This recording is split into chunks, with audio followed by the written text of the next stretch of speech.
Assalamualaikum warahmatullahi wabarakatuh. Halo pemirsa, selamat malam. Kita jumpa lagi di One on the Spot.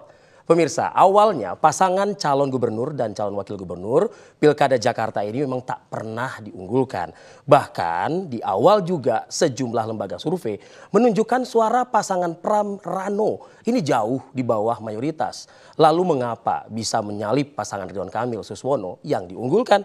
Malam ini kita akan langsung saja mendengar apa strategi selama kampanye di Jakarta dan apa yang akan dilakukan setelah terpilih menjadi pemimpin Jakarta. Langsung saja simak diskusi saya pada malam hari ini. Assalamualaikum, selamat malam. Waalaikumsalam. Bang Pramono Anung. Waalaikumsalam. Selamat dulu dari kami. Terima kasih sebagai Arif. gubernur terpilih.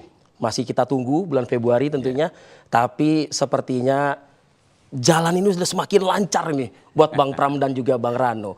Sebelum pertanyaan, saya juga sedikit dong kasih pantun nih buat Bang Pram. Karena Bang Pram juga waktu kampanye kan tebar pantun di mana-mana ini kan Bang.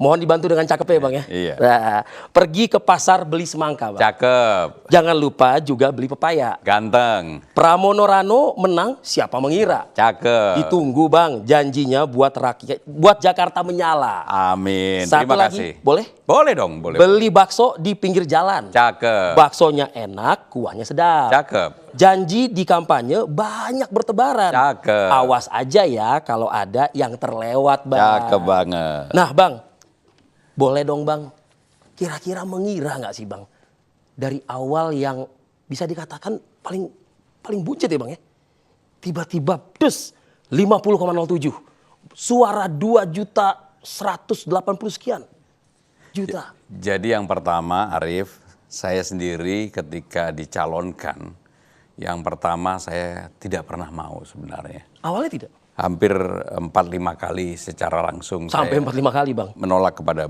Ibu Mega yang mencalonkan saya. Tetapi kemudian ketika saya sudah tidak punya ruang untuk menolak, saya ketemu dengan Bang Dul. Oh. Dan dengan Bang Dul lah akhirnya yang membuat saya maju. Karena dia yang membesarkan hati saya dan dia juga bilang kalau saya maju, saya harus mundur dari anggota DPR. Iya.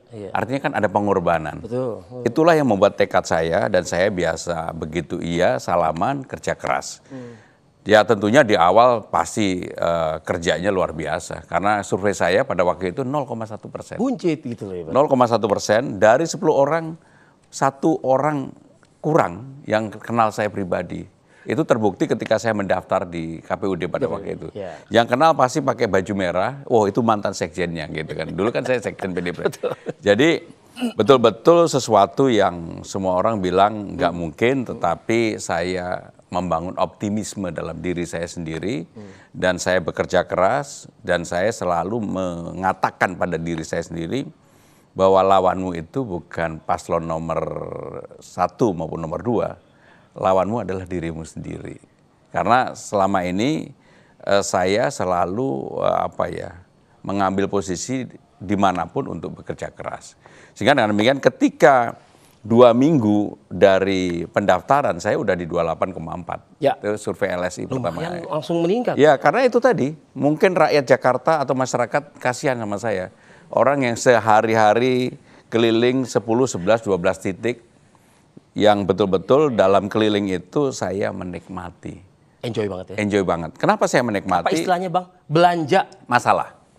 Dan disitulah saya melihat persoalan utama di Jakarta itu bukan Sudirman, Tamrin, kemudian Gatot Subroto, Kuningan. Aja kan, gitu kan? Itu problem utamanya adalah disparitas, perbedaan orang kaya miskin. Orang betul-betul di bawah yang tidak mendapatkan fasilitas yang harusnya dipikirkan oleh pemerintah. Timpang sekali. Atau negara. Timpang sekali. Bahkan yang seperti pernah saya sampaikan secara terbuka dalam debat. Saya melihat ketika saya ke Tanah Tinggi ketemu dengan Ibu Suni. Di rumah itu ada 12 orang, tempat tidurnya kecil banget. Mengikuti itu Bang. Dan itu tidur dibuat 3 shift. Nah disitulah yang membuat saya kemudian menjadi tambah semangat. Bahkan pernah saya memecahkan rekor karena ketika saya maju pada waktu itu dengan Pak Jokowi dibilang, Mas kalau bisa targetnya sampai 12 titik. Dan saya memecahkan rekor 15 titik. Wow. 15 titik itu dimulai dari jam 5 pagi baru kembali ke rumah sampai di rumah setengah 12 malam. Untuk seorang Pramono Anung yang sudah tidak muda lagi 61 tahun ya. Tidak mudah dan ya saya sebenarnya udah boleh dibilang waktunya untuk menikmati diri sendiri. Makanya menolak sampai 5 kali. Sampai 5 kali. Dengan Apa Bu sih yang disampaikan ke Bu Mega? Ya saya bilang, Ngomong kok berani nolak gitu loh. saya sama Bu Mega kan udah 28 tahun, sehingga saya bisa bicara apa adanya dengan beliau.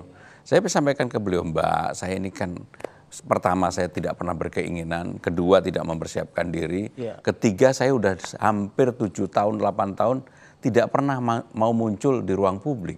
Tidak pernah mau diwawancarai TV. Padahal dulu ketika saya menjadi pimpinan DPR, menjadi sekjen partai, saya termasuk media darlingnya TV One pada waktu itu. Kita harus akui itu. Hampir setiap minggu saya diundang ke TV One. Tapi sebagai habis itu pimpinan DPR ya, gitu ya. tetapi habis itu kan praktis selama 2 periode menjadi menterinya Pak Jokowi, saya nggak muncul di publik. Jadi terus terang Arief, bukan pekerjaan yang mudah, tetapi menurut saya membangun optimisme banget di dalam tim saya, bahkan di tim saya sendiri sebagian besar sebenarnya juga nggak yakin. Tetapi saya membangun kepercayaan kepada mereka. Gimana kalau saya sendiri nggak yakin, mereka bisa yakin sama saya. Makanya saya kerja keras, meyakinkan teman-teman, membangun tim yang solid, dan yang paling penting adalah fokus. Fokus itu ya. Ya. Oke.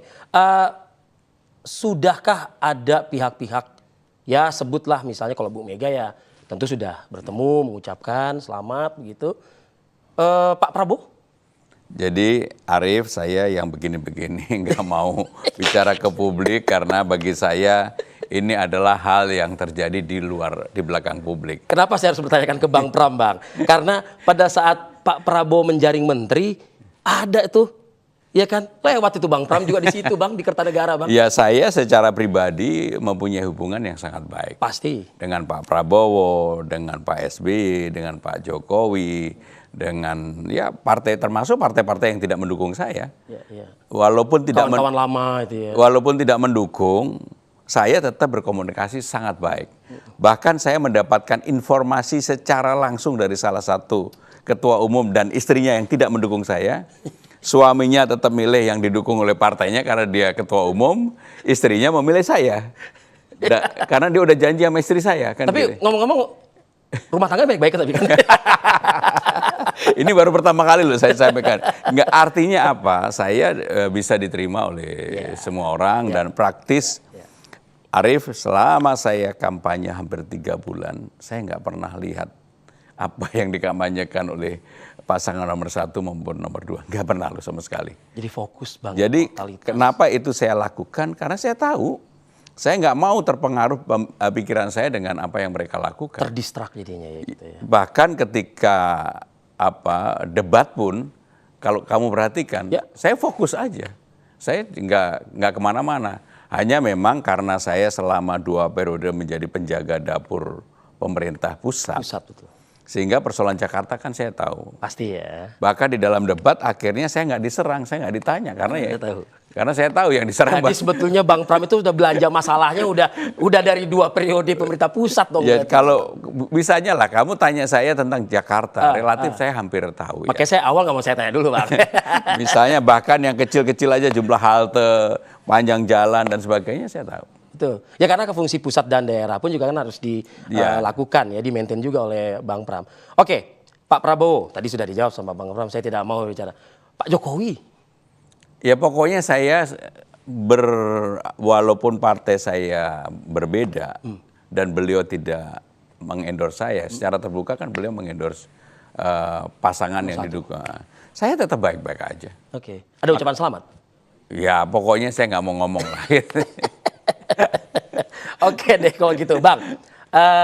Kan Abang tadi di awal kan 0, lalu setelah mendaftar naik menjadi 8,4.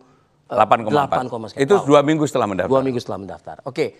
In the end 50,07, 2.180.000 lebih suara Bang Pram dan Bang Rano.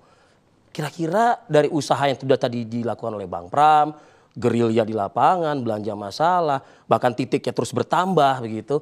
Apalagi yang kira-kira Bang Pram merasa ini kayaknya ada efek atau faktor seseorang nih, anak Abah atau Ahokers? Jadi secara utama saya kan ketika udah 28,4 naik ke 35, naik ke 41, Ya. itu belum ada dukungan anak Abah maupun Ahoker. Ya. Ya Ahoker dari awal, tapi belum secara terbuka yang Ya. artinya apa?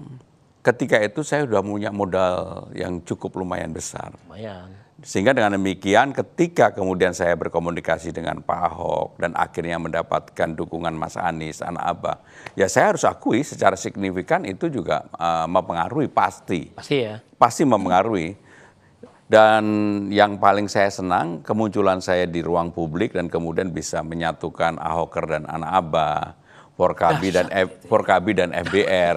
Nggak pernah yang namanya Forkabi dan FBR itu jadi satu. Minyak dan air. Nah, makanya saya dalam Pilgub Jakarta ini bersyukur sekali. Ya. Saya yang di awal sudah menyampaikan ke ruang publik bahwa politiknya riang gembira, secara rasional.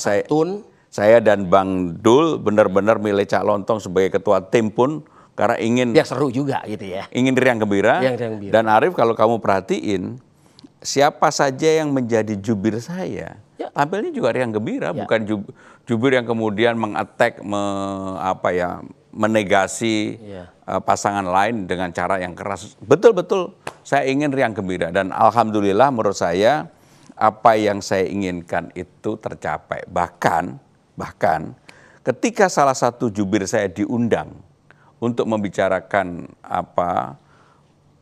persoalan yang pada waktu itu menimpa salah satu pasangan yang persoalan janda dan sebagainya, saya larang. Padahal ada kesempatan tuh. Padahal ada kesempatan. Demi Allah saya larang. Saya telepon sendiri, saya bilang jangan, udah kita nggak usah ikut itu. Kalau itu ada yang mengomentari biar orang lain. Kenapa saya lakukan seperti itu? Itu tadi karena saya ingin menggambarkan, mencerminkan bahwa dalam politik yang begini pun bisa gitu. Dan masyarakat Jakarta adalah masyarakat yang sangat rasional. Sehingga mereka juga kemudian merasa enjoy dengan, apalagi kalau kamu perhatikan ketika saya turun ke lapangan yang dulu saya nggak bisa joget-joget, jedak-jeduk cici, ya, sekarang saya menjadi fasih banget kan gitu. Ini kira-kira kita minta joget nggak nih malam ini? Oke, Bang Pram. Ini yang juga sungguh menariknya sebetulnya Bang Pram dengan pasangan lain pun juga kan di beberapa momen juga menunjukkan juga kepada masyarakat sebetulnya. Saya suka banget tuh ketika seorang Bang Pram bertemu dengan Ridwan Kamil, di mana tuh ya? Ada Bang Rano juga. Oh iya, di pelukannya tuh kayaknya, waduh, lebih dari sahabat kali itu mungkin ya. Ya, secara terbuka dan boleh di cross check kepada Kang Emil. Sebenarnya saya sama Kang Emil tuh hubungannya sangat baik banget. Betul. Bahkan saya jadi mentornya Kang Emil. Betul. Dan itu dinyatakan secara terbuka oleh Kang Emil sendiri. Iya, di saat momen pertemuan itu ya. Termasuk Dharma, saya juga. Bahkan di dalam debat waktu itu Pak Dharma bilang bahwa saya ini mendapatkan bintang dibantu oleh Mas Pram. Ya memang pada waktu itu. Jadi sekali lagi, Pilgub Jakarta menurut saya bisa jadi role model daerah-daerah lain. Dan itu sudah ditunjukkan ya? Dan itu sudah ditunjukkan. Oke. Bang Pram kira-kira juga sudah mulai loh ya melisting, menulis rencana untuk nanti menjabat ya bila mana sudah dilakukan pelantikan pada Februari 2025. Ada semacam kayak tim transisi kabar seperti itu. Nah kita nanti akan ulas. Jeda dulu tapi Bang Pram, kami akan kembali saat lagi. Tetaplah bersama kami di One on One on the Spot.